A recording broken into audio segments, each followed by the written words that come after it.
Online testu inguruen diseinuak batez ere bi gauzetan lagundu gaitu.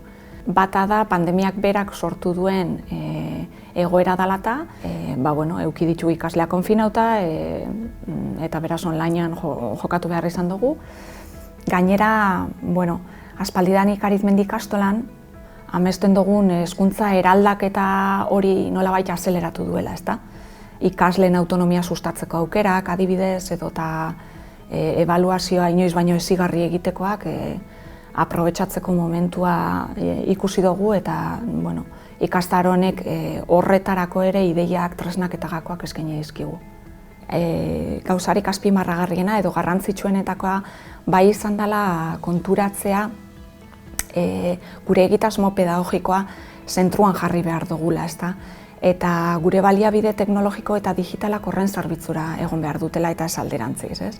Gainera, lagundu duzku geure diseinu propioak egiten, ezta? Alde batetik, formazio txiki bat diseinatzen ari gara onlinean, eta bertan nolabait probatu nahi ditugu guretzako gakoak diren ebaluazio ezigarria, edo lan kooperatiboa, edo ikaskuntza aktiboa bera nola irudikatzen dugun eta nola implementatuko geuken onlineko ikastaro baten barnean, ezta? Eta bestalde ikaskuntza nola ulertzen dugun bateratzeko behar bat sortu jaku.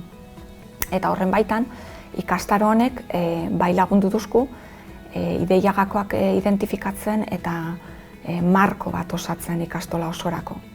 Konturatu garena da, nolabait pandemia honek paradigma aldaketa bat provokatu dauela hezkuntzan, ezta?